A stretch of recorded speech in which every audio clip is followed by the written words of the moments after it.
Bismillahirrahmanirrahim. Assalamualaikum warahmatullahi wabarakatuh.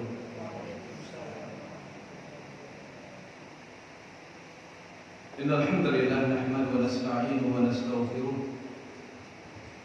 wa na'udzu billahi min shururi anfusina wa min sayyiati a'malina. May yahdihillahu fala mudilla lahu wa may yudlil fala hadiya lahu. Asyhadu an la ilaha illallah wa asyhadu anna Muhammadan abduhu wa rasuluh. Bapak-bapak dan ibu-ibu jamaah salat maghrib dan isya Masjidul Falah, kajian rutin kita Bapak Ibu, kajian tauhid. Malam hari ini kalau tidak salah pertemuan yang keempat atau yang kelima kali. Ya.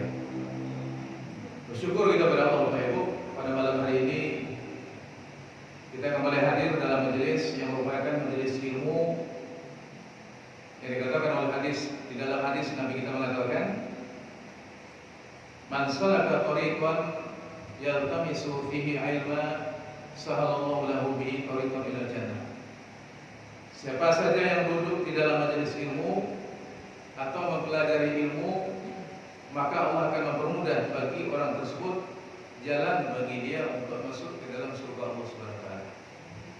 Amin amin ya rabbal alamin. Keutamaan ilmu yang sangat banyak Bapak Ibu.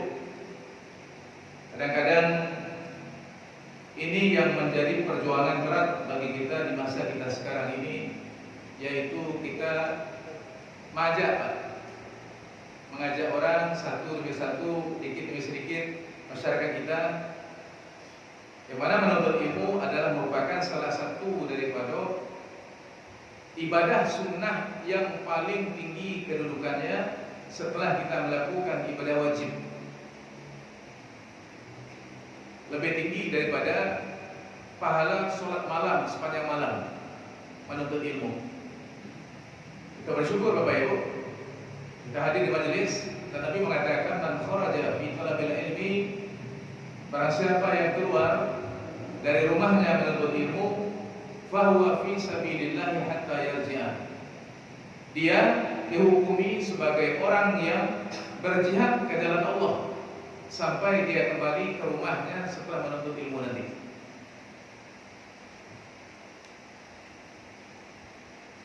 Pada malam hari ini Bapak Ibu, yaitu kajian kita sudah masuk kepada bab pembahasan tentang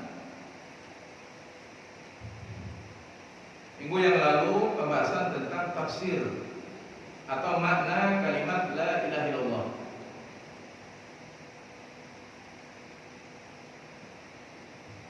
Pada malam hari ini Bapak Ibu, pembahasan kita bab yang berjudul minasyirki lubsul halqati wal khayti wa nahwihima li raf'il bala'i wa daf'ihi.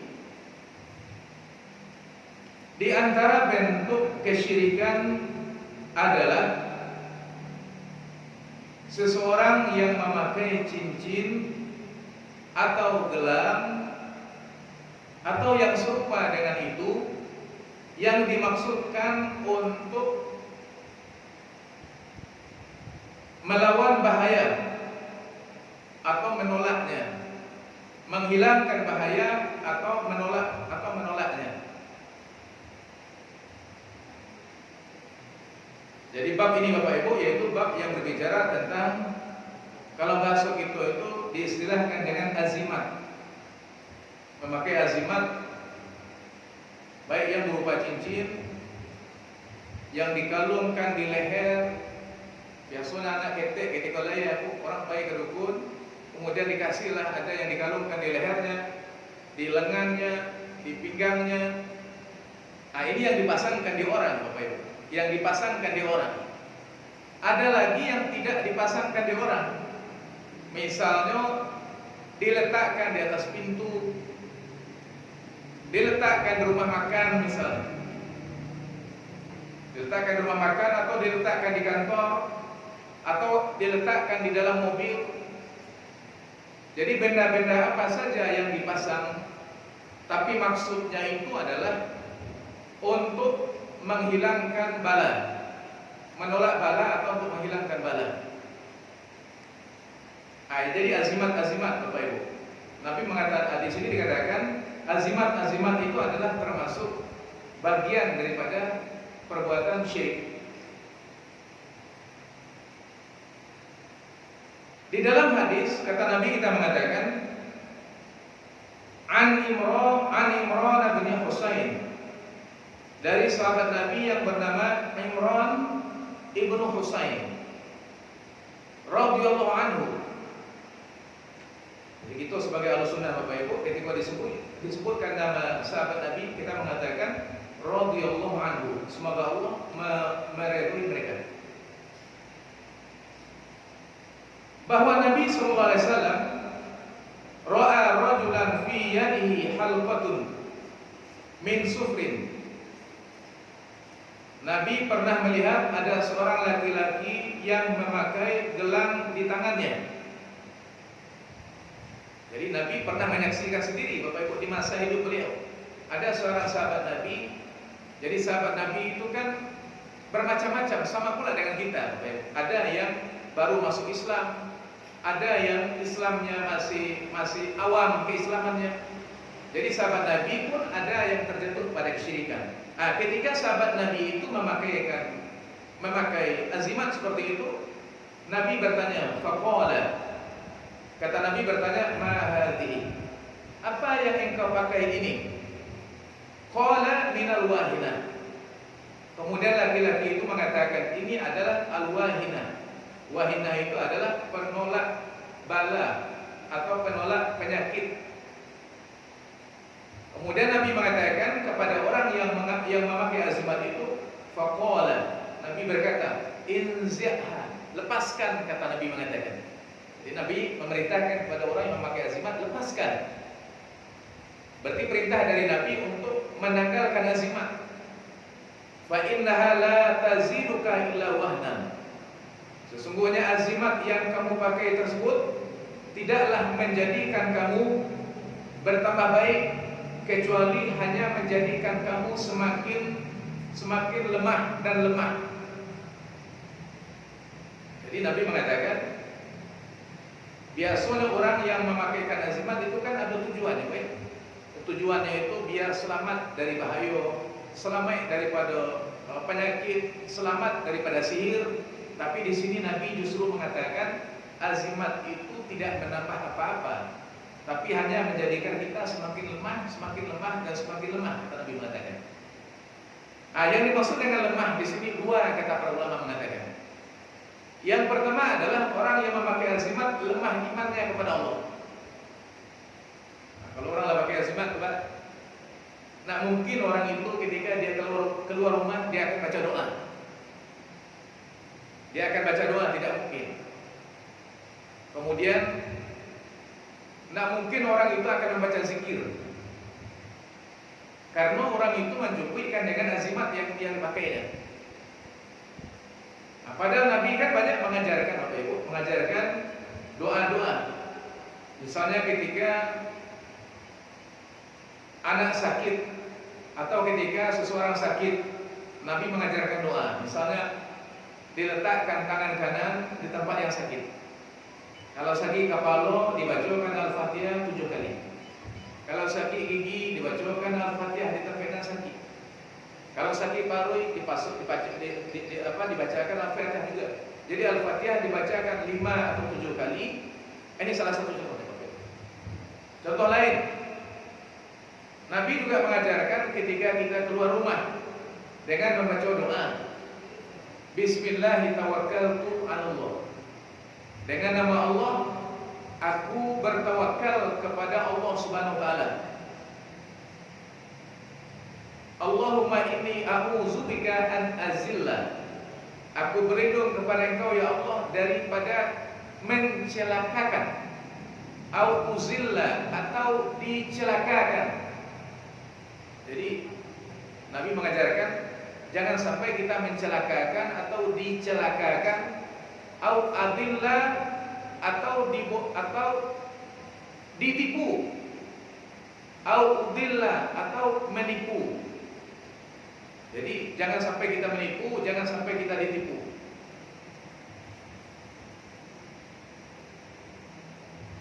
Nah, kemudian Nabi mengatakan siapa yang membaca doa itu, maka iblis akan mengatakan, syaitan akan mengatakan, kita tidak bisa mengganggu orang ini. Orang ini sudah dijaga oleh Allah Subhanahu wa taala. Jadi ternyata dengan doa yang seperti itu Bapak Ibu, sebenarnya ini adalah pengganti daripada azimat-azimat yang dipakai orang.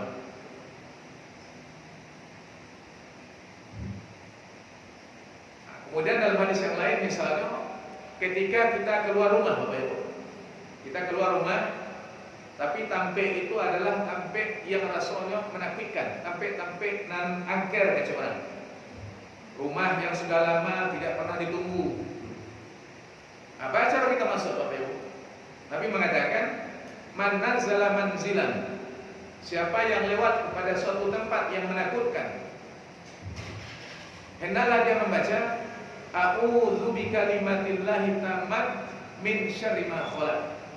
Aku berlindung kepadamu ya Allah dengan kalimat-Mu yang sempurna dari segala kejahatan makhluk. Nah, itu doanya Bapak Ibu. Kita berlindung kepada Allah dari segala kejahatan makhluk. Kalau kejahatan makhluk, baik kejahatan jin, kemudian binatang buas, ataupun kejahatan manusia, kejahatan apa saja Bapak Ibu, kita berlindungnya kepada Allah Subhanahu wa taala. Jadi bukan menggantungkan diri kepada benda-benda yang dipakai-pakai, kan itu jelas. Dalam hadis yang lain Nabi mengatakan, siapa yang setiap paginya membaca, pagi atau sore Bapak Ibu, membaca la ilaha illallah wahdahu la syarikalah, lahul mulku wa lahul hamdu wa huwa ala kulli syai'in qadir. 100 kali membaca itu, kata Nabi mengatakan, pada hari itu Allah akan memberikan untuk dia 100 macam kebaikan-kebaikan, dan dia akan dijauhkan dari 100 macam pula keburukan-keburukan. Subhanallah Bapak Ibu. Ini adalah merupakan janji daripada Allah dan Nabi kita Bapak Ibu. Kalau masih ada orang Islam yang mengaku la ilaha illallah, memiliki Tuhan yang sangat kuat, yang mampu segala-galanya, akan tetapi tidak menggantungkan diri kepada Allah Subhanahu wa taala, justru menggantungkan diri kepada azimat, berarti tidak memiliki keyakinan kepada Allah Subhanahu wa taala. Bapak Ibu dimuliakan oleh Allah Subhanahu wa taala. Nah, jadi balik kita pada azimat dari Bapak Ibu. Jadi Nabi mengatakan, lepaskan azimat itu, nah, azimat itu akan menjadikan itu semakin lemah. Fa innaka law mutta wa hiya 'alaika ma aflahta abadan. Dan seandainya engkau meninggal dunia sedangkan azimat itu masih engkau pakai sampai engkau mati, maka engkau nanti di akhirat tidak akan selamat selama-lamanya dari azab api neraka. Luar biasa Pak. Jadi ancaman daripada Nabi menjelaskan kepada kita, memang azimat ini adalah termasuk bagian daripada kesyirikan. Termasuk bagian daripada kesyirikan. Nah, jadi kadang-kadang sebagian masyarakat mengatakan ambo kan nak meyakini azimat itu, akan tetapi kami kan memintanya kepada Allah, dan azimat ini hanyalah sebagai sebab saja. Kan itu kecil orang kadang-kadang Bapak Ibu. Orang mengatakan azimat sebagai sebab, maka itulah dijawab oleh para ulama kita Bapak Ibu. Dan pertama adalah Nabi melarang memakai azimat, sedangkan orang kadang-kadang mengatakan ini sebagai sebab. Sebab ini adalah sebab yang terlarang. Jadi kalau sebab yang terlarang, kemudian kalau itu dipakai sebagai sebab, diyakini itu sebagai sebab, hukumnya paling indah itu adalah syirik ketek, Pak. Setidak-tidaknya terjatuh kepada syirik kecil. Walaupun syirik kecil itu lebih gadang daripada dosa gadang yang paling gadang. Nah, itu Bapak Ibu. Jadi kesimpulannya sampai di sini adalah mengenakan azimat, hukumnya itu adalah termasuk kesyirikan. Termasuk kesyirikan.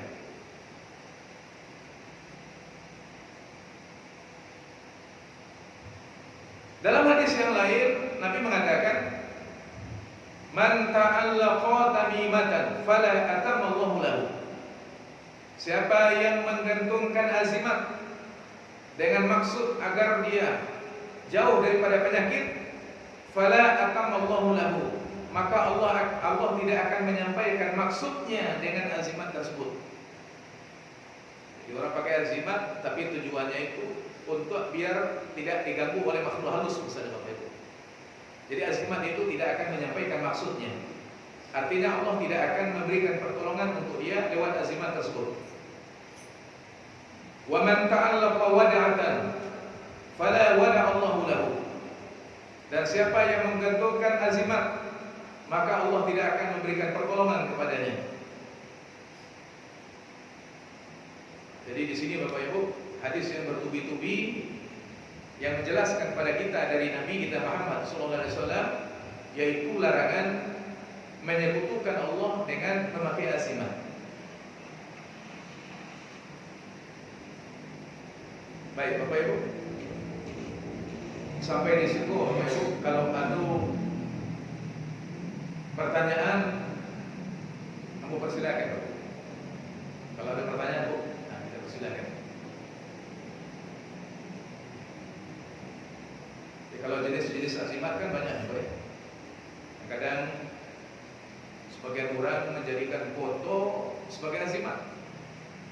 Difoto, kemudian digantung, kemudian diyakini foto ini bisa sebagai penglaris. Itu azimatnya Bu. Gantung orang misalnya. Padahal foto itu, apalah artinya foto itu? Masa iya kok foto itu bisa menglariskan? Nah ini menjadikan azimat juga. Sebagian orang misalnya ada puluhan memasang, misalnya di atas pintu ada yang dipasang penolak bala di atas pintu. Ada lagi sebagian orang itu memakai bambu kuning. Bambu kuning kemudian ditanam di pojok-pojok rumah yang diminta dari dukun. Entah bagaimana ceritanya kok itu bisa jadi azimat. Jadi apa-apa saja benda-benda yang diminta seperti itu semuanya masuk ke dalam jenis azimat. Baik, silakan Bapak Ibu kalau ada pertanyaan. Kalau ada nanti protes dari kajian Bapak, silakan. Siap protes. Iya Pak, silakan.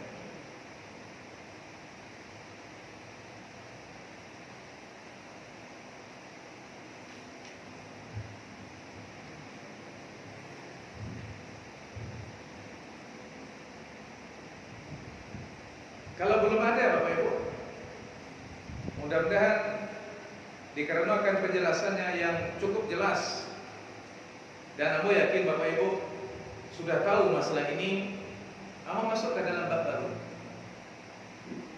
Bab baru, bab penjelasan tentang jampi-jampi. Bahasa itu tahu-tahu. Nah, dan dibaca-baca, dan diabu-abui Pak. Tuh. Babun ma jaa fil ruqa wat tamaim. Bab penjelasan tentang jampi-jampi atau bacaan-bacaan yang ditiupkan ke dalamnya. Nah, ini jampi-jampi Bapak.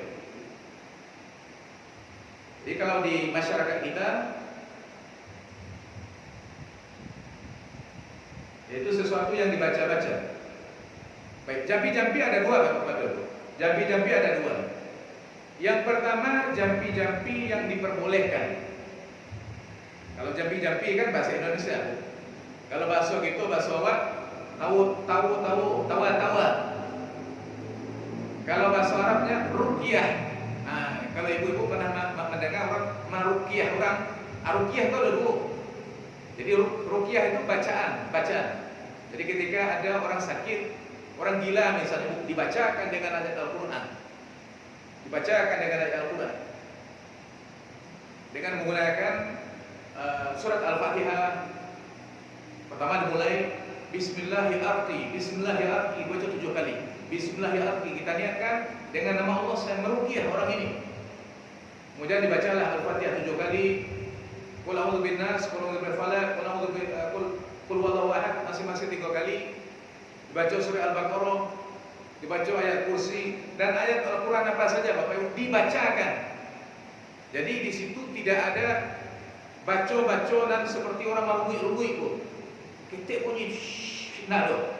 Karena kemungkinan yang seperti itu bisa jadi orang itu memintanya kepada selain Allah. Nah, kadang-kadang kalau di dukun tuh, di awalnya dibaca A'udzubillahi minasyaitonirrajim, di tengahnya itu entah kama-kama dari permintaan itu. Di akhirnya berkat la ilaha illallah. Nah, di awalnya dari suaranya Pak, bismillah jadi kan. Ketika ditutui berkat la ilaha illallah, kadang bunyi no. Di tengah tak aku bacaannya tak tahu gitu. Jadi yang namanya ruqyah sebenarnya Bapak Ibu itu harus dibacakan dengan bersuara dan dengan makhraj yang benar. Bismillahirrahmanirrahim dibacakan alif lam mim. Dzalikal kitabu la raiba fihi hudan lil muttaqin alladzina yu'minuna bil ghaibi wa yuqimunas shalah. Jadi jin yang ada di tubuh orang yang terganggu itu, yang kena sihir, jin itu mendengar. Jin itu mendengar karena dengan bacaan Al-Quran begitu dia akan menjadi kepanasan, dia nanti tidak keluar dia. Tapi kalau dibaca dengan jampi-jampi dukun, kalau dukun mengeluarkan jin yang ada di tubuh orang, ngusirnya dengan jin yang lain. Dipanggilnya jin yang lain itu ngusir jin yang ada di dalam ini. Sehingga bukannya mengusir jin, tapi menambah sarang jin yang ada. Semakin sering orang itu dia pergi meminta kepada dukun, semakin berkerajaan jin yang ada di dalam badannya.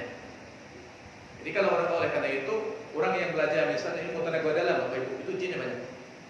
Tenaga dalam, ilmu-ilmu karih atau ilmu-ilmu hitam. Nah, ketika dibacakan ayat-ayat ruqyah, orang itu kepanasan. Panasan dia, gemetaran dia. Nah, ini ruqyah Bapak Ibu. Jadi macam-macam ruqyah. Yang pertama, ruqyah yang syar'iyah, ruqyah yang diperbolehkan. Itu pertama Bapak Ibu. Yaitu, yang seperti apa Bapak Ibu? Bacaan-bacaan ayat Al-Quran atau doa-doa dari hadis atau doa-doa menggunakan bahasa apa saja yang tidak meminta kepada selain Allah. Itu patokannya Bapak Ibu. Jadi ayat Al-Quran boleh kita baca ayat Al-Quran apa saja. Ayat Al-Quran, kemudian doa dari hadis. Apa contoh doa hadis itu? Misalnya Bismillahi la yadurru ma'asmihi syai'un fil ardi wala fis sama' wa huwa samiul basir. Nah, jadi banyak doa-doa dari hadis. Nah, itu boleh kita baca Bapak Ibu. Doa-doa yang dari hadis. Jadi ayat Al-Quran, doa-doa dari hadis. Yang ketiga, doa dengan bahasa apa saja. Boleh dengan bahasa Indonesia Bapak Ibu? Boleh. Yang penting mintanya kepada Allah. Itu jenis yang pertama Bapak Ibu, yaitu ruqyah yang diperbolehkan. Kemudian yang kedua, ruqyah atau jampi-jampi yang terlarang. Yang terlarang Bapak Ibu, yaitu jampi-jampi yang isinya meminta kepada selain Allah. Yang isinya meminta kepada selain Allah.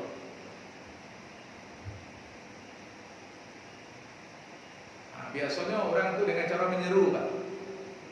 Kalau karena di kuburan tertentu, di simpang tertentu, dukun itu kecil Bu. Karena di sini tadi, akhirnya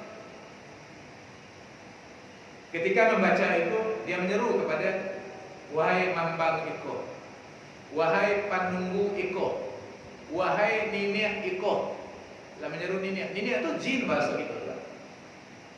Maksudnya Niniak, wahai Niniak Iko, wahai Mambang Iko, wahai Urang Iko, apa sajalah. Menyeru kepada itu, menyeru. Jadi seruan-seruannya seperti itu. Jadi kalau untuk membuktikan itu, biasanya kalau dukun itu Bapak Ibu, kalau kita tes ketika orang itu membaca apa yang dibacanya, itu bisa dites, ditesnya, ini dibaca, itu bisa tanya pada orang itu. Nah, ketika ditanya menggunakan seruan-seruan seperti itu, seruan-seruan kepada selain Allah. Nah, jadi kalau ada jambi-jambi yang seperti itu yang meminta kepada selain Allah, jambi itu hukumnya adalah syirik. Jadi ada dua macam jambi-jambi, ada yang diperbolehkan dan ada yang hukumnya syirik.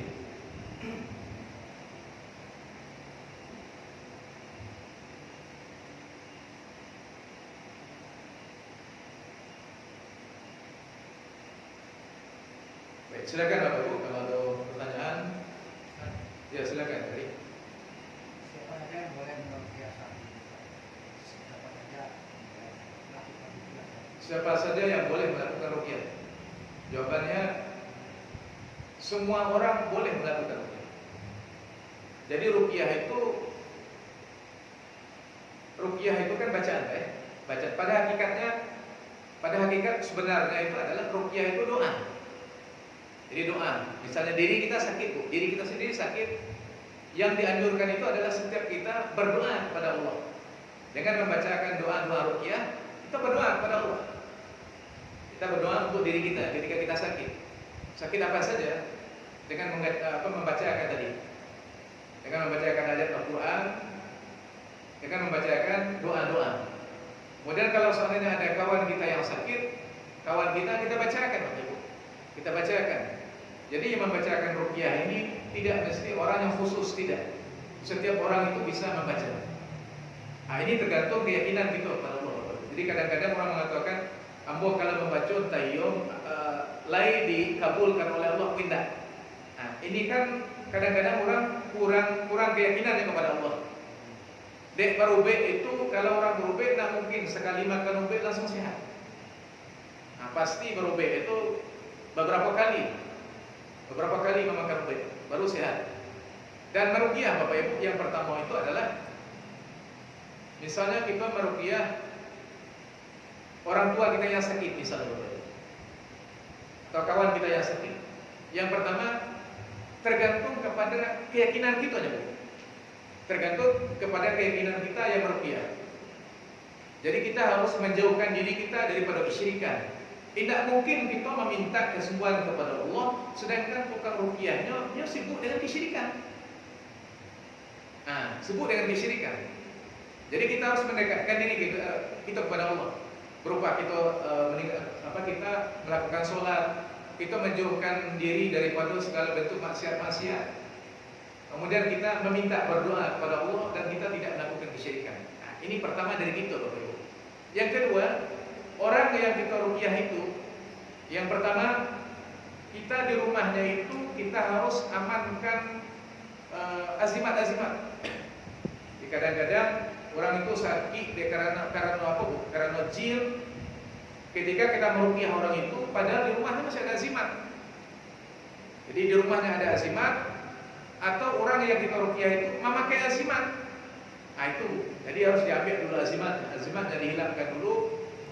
Yang ada di rumah itu kita ambil dulu azimat kalau ada. Nah, sebab kalau seandainya orang yang kita ruqyah itu masih banyak azimatnya, dikeluarkan sebelumnya misalnya acuk pakai dukun misalnya, nah itu tidak akan sembuh. Itu tidak akan sembuh. Ya baik.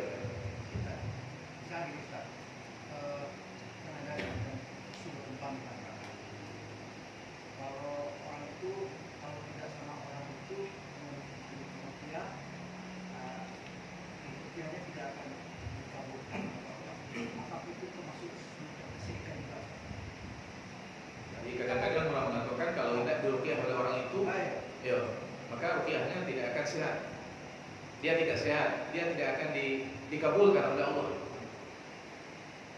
Ya, artinya keyakinan seperti itu termasuk keyakinan yang syirik.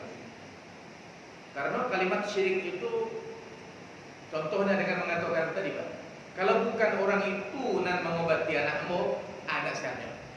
Kalau hendak dokter itu, nak sehat anak saya.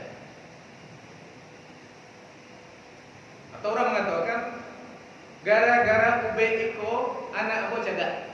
Gara-gara ube iko. Kan lisan kita melakukan kesyirikan ya, Bu. Seharusnya Nabi mengatakan, berkat Allah, kemudian berkat obat. berkat Allah kemudian berkat obat. Nah, kadang-kadang orang mengatakan kalau indah karena atasan mo lah mati mo, nak makan kami sekeluarga. Kalau indah karena atasan, atau kalau indah karena pekerjaan. Kalau bukan karena uang, kalau bukan karena uang ini kami sudah mati. Jadi sebenarnya menyandarkan sesuatu kepada makhluk ini adalah termasuk syirik kecil, termasuk syirik kecil. Jadi kalau tadi yang disampaikan Pak Eri tadi ya itu termasuk syirik. Nah, berarti kan itu kan salah keyakinan itu. Jadi ada orang mengatakan kalau indah apa itu dan maruqyah, orang tidak akan dikabulkan oleh Allah. Jadi sebenarnya itu ruqyah kan dari siapa saja. Ibu-ibu bisa meruqyah, minta kita pada Allah, minta kita pada Allah penyakit apa saja yang menimpa keluarga kita misalnya, atau gangguan-gangguan jin apa saja termasuk sihir misalnya, terus kita minta kita ruqyah. Kadang-kadang orang mengatakan ambo kalau meruqyah lambit badan sehat. Tu acaranya baik ke dukun salah. Kan itu kan masalah kalau seakan-akan dukun itu adalah bisa menyembuhkan dan cepat dia bisa menyembuhkan. Salah. Justru dukun itu harus diruqyah. Dukun itu harus diruqyah dikarenakan di dalam tubuh dukun itu banyak jin dan setan-setan. Maka dukun-dukun ketika meninggal itu panasan ya Bapak Ibu. Ada yang susah mati sampai 2 minggu. Adonan buka-buka baju di rumahnya, lari ke sini, lari kemari, lari ke sini, lari kemari. Di akhir hayatnya ketika akan meninggal, dukun-dukun akan kelihatan seperti apa hakikatnya sebenarnya. Nah, jadi kita Bapak Ibu kita menyerahkan kepada Allah. Artinya itu adalah kalau penyakit yang sifatnya itu bisa diruqyah, kita ruqyah. Tapi kalau penyakit yang sifatnya medis, kita pergi ke dokter. Kita pergi ke dokter. Kalau itu obat-obat kimia. Kalau penyakit-penyakit misalnya penyakit takilia, penyakit patah tulang, kita bawa kepada orang yang ahli di bidang itu. Ahli di bidang itu. Ahli di bidang itu. Jadi dunia perdukunan itu Bapak Ibu. Jadi perdukunan itu ada pula istilah dukun sebenarnya bukan dukun. Misalnya dukun urut, nah itu bukan dukun sebenarnya. Itu dokter sebenarnya itu. Dokter tulang. Bisa mengurut orang patah, orang takilia, membantu orang melahirkan. Nah, ini dokter sebenarnya itu. Tapi kalau dukun itu istilahnya itu dalam ilmu akidah itu buruak makna itu. Jadi dukun itu adalah sebenarnya itu adalah orang-orang yang mengaku-ngaku tahu ilmu gaib. Nah, misalnya barang orang hilang, misalnya menebak nasib orang, misalnya menebak hujan, misalnya memindahkan hujan, misalnya selera orang, misalnya pindahkan selera orang, isi hati orang, misalnya tahu, misalnya. Nah, jadi dukun-dukun serupa itu, maisi tubuh misalnya, diambil barang, misalnya maisi tubuh itu saja. Ada orang bisa hilang, misalnya.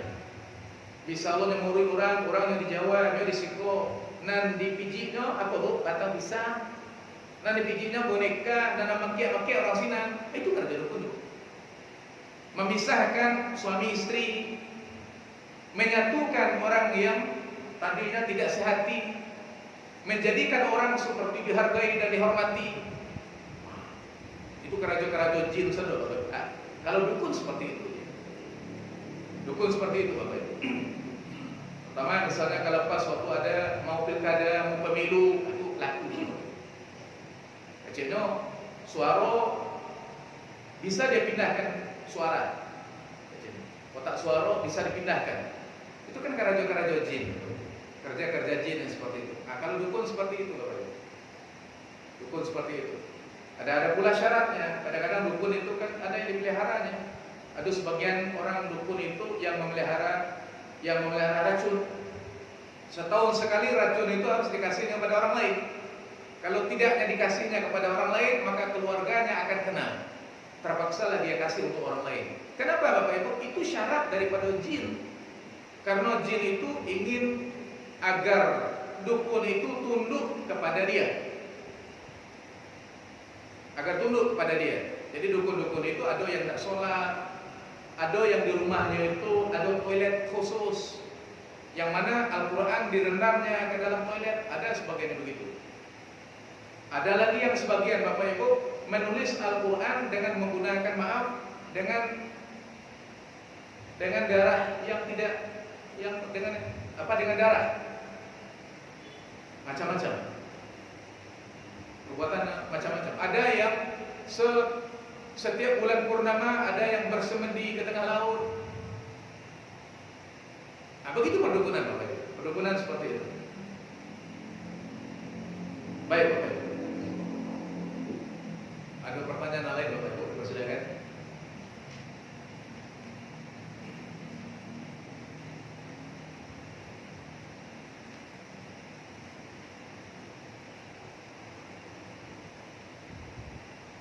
Jadi tadi terakhir pembahasan itu tentang jambi-jambi, tentang ruqyah.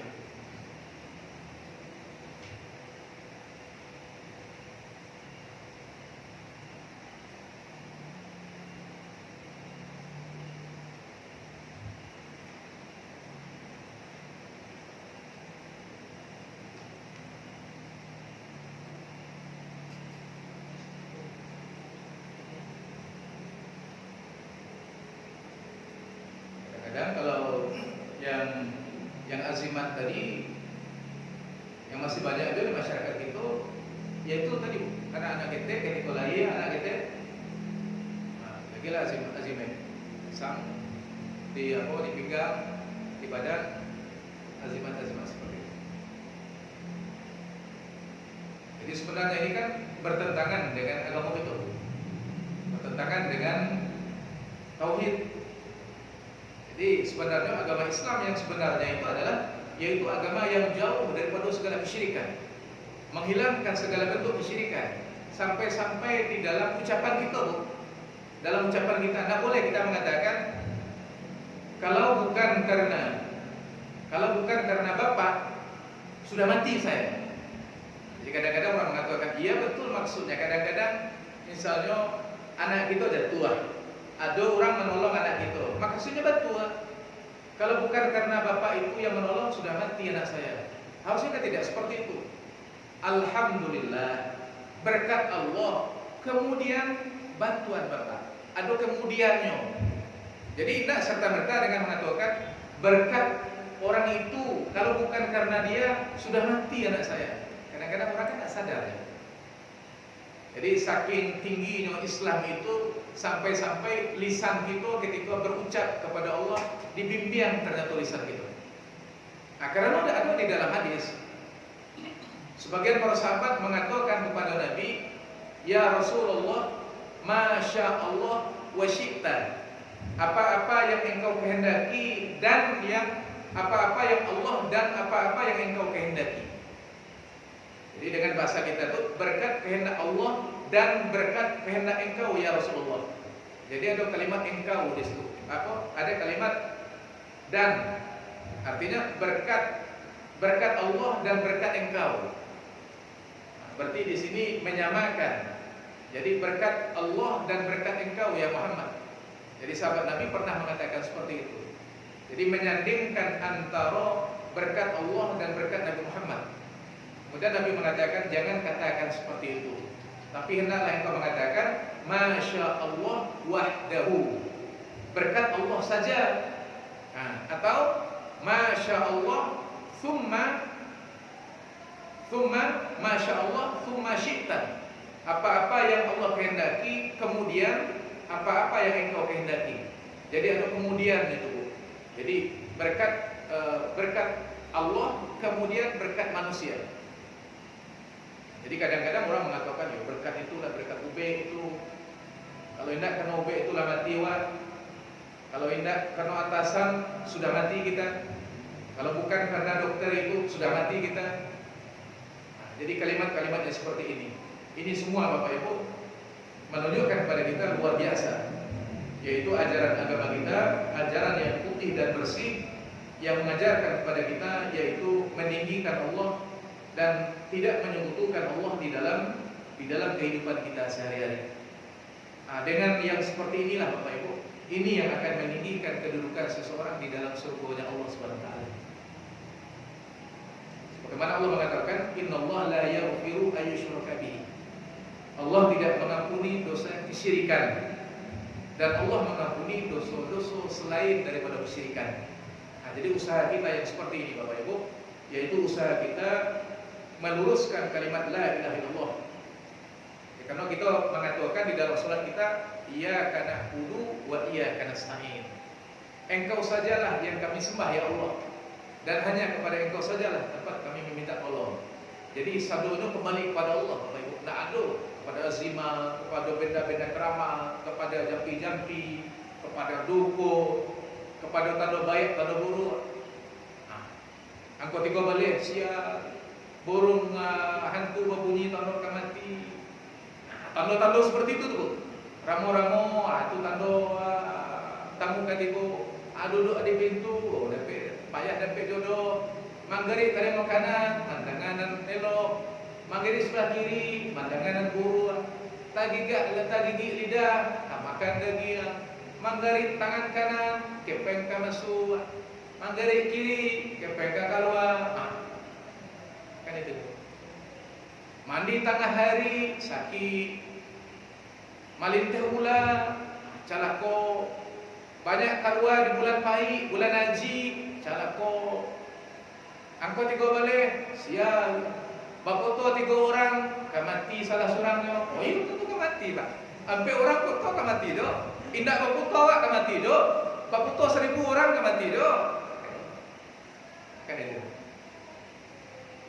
Jadi, baik silakan Bapak Ibu kalau ada pertanyaan. Ya, lagi Ustaz. Iya Pak. Ada kebiasaan di masyarakat kita mungkin bisa terjadi keluarga kayak seperti itu. Iya Pak. Neneknya bisa. Jadi waktu kecil ada saudara kita itu sakit-sakitan terus. Kemudian dia digadaikan ke ustadz misalnya. Dengan keyakinan dengan penggadaian itu penyakitnya akan sembuh, dia akan sembuh baik. Nah, nanti suatu saat dia akan diambil lagi, ditebusi lagi. Apakah itu juga yang disebutkan? Keyakinan yang syirik.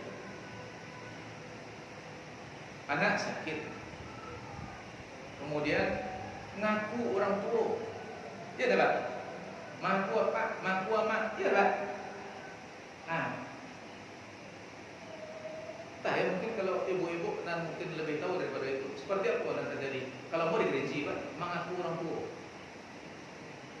Nah, anak kita itu sakit, no, acok sakit. Nah, berarti anak itu harusnya mengaku apa pada orang itu misalnya. Dengan keyakinan kalau dia mengaku apa, itu cegahnya sehat dia dengan melakukan begitu. Ini kan termasuk keyakinan yang tidak benar, kan itu. Termasuk keyakinan tidak benar. Jadi seakan-akan dengan cara kita mengaku orang tua kepada orang itu, berarti ada keyakinan seperti itu. Berarti dia akan sembuh. Hubungannya Bu, mengaku orang tua dengan sembuh. Nah, ada hubungannya. Kalau makan bodret, hilang sakit kepala, yuk. Awak lapar baru, makan banyak-banyak, makan rendang, makan lamang, makan tapai, makan sate, yuk. Hanya boleh. Makan jus, minum air banyak-banyak, hilang awik. Jadi ada memang sesuatu yang sebagai sebab ada hubungannya, betul, dia sebagai sebab. Nah, tapi ini orang sakit, kemudian kalau kita ngaku orang tua, ngaku bapak atau ngaku ibu, ini bisa menyebabkan anak kita tidak sakit lagi. Ini keyakinan yang keliru. Termasuk itu boleh dikatakan keyakinan yang syirik. Karena apa? Karena Allah dan Rasul tidak menjadikan mengaku induk, mengiku bapak itu sebagai sebab. Kalau itu sebab itu diambil sebagai sebab, padahal itu bukan sebab, baliknya kepada kaidah.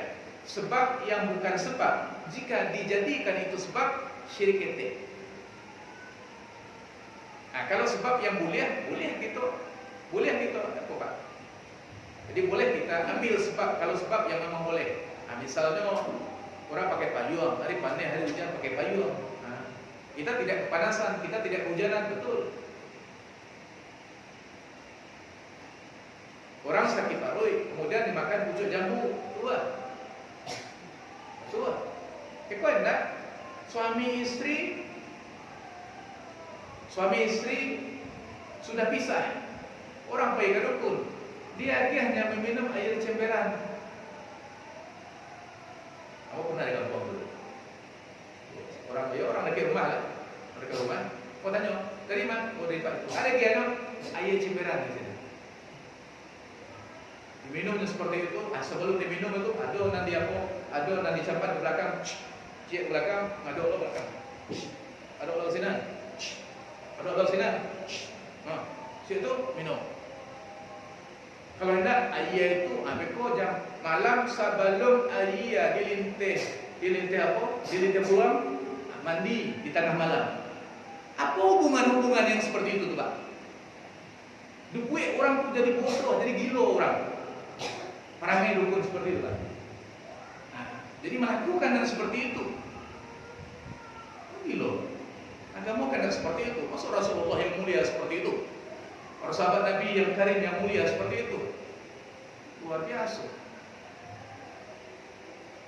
Nah, jadi nanti tadi Pak, termasuk keyakinan syirik. Kalau caranya itu ya kalau anak sakit ya diobati. Apakah dengan cara dibuat ke dokter ataupun dengan cara dibawa kepada dengan cara diruqyah.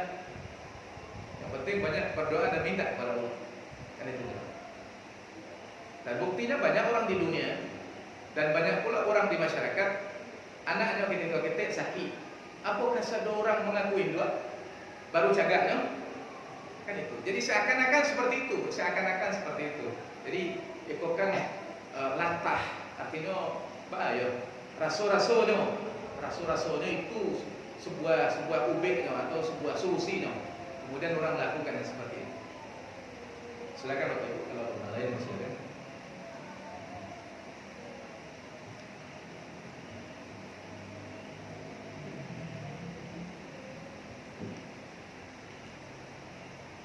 Para minit lewat dulu, habis lah. Masuk aku lah.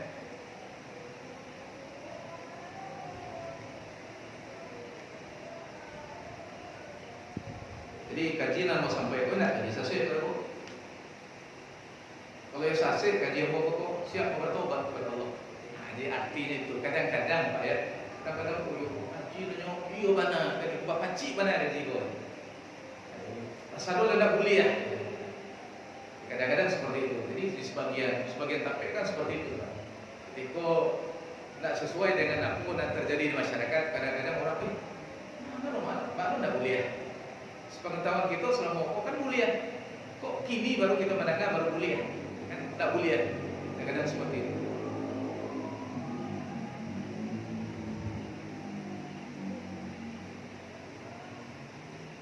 Termasuk itu tadi. Alhamdulillah Bapak Ibu. Pada malam hari itu kita sudah menyelesaikan 2 bab tentang azimat dan bab tentang ruqyah atau jambi-jambi. Harapan kita Bapak Ibu, dengan sisa umur kita yang masih ada, mudah-mudahan ini sebagai hujah bagi kita, alasan bagi kita pada Allah Bapak Ibu. Semoga ini adalah menunjukkan keseriusan kita untuk membersihkan akidah kita. Semoga matinya kita, meninggalnya kita niat kita tulus, yaitu menjauhkan diri kita dari segala bentuk kesyirikan-kesyirikan yang ada. Kesyirikan-kesyirikan yang ada. Ini niat kita Bapak Ibu. Semoga Allah mematikan kita di atas kebaikan, di atas husnul khotimah. Amin amin ya rabbal alamin. Demikian saja Bapak Ibu, terima kasih banyak atas kekurangan. Mana-mana yang kurang dari Allah sebagai manusia biasa, saya minta maaf. Dan akhirnya mari kita tutup dengan doa penutup majelis yang diajarkan oleh Nabi kita. Subhanakallahumma wa bihamdika asyhadu an la ilaha illa anta astaghfiruka wa atubu ilaik. Assalamualaikum warahmatullahi wabarakatuh.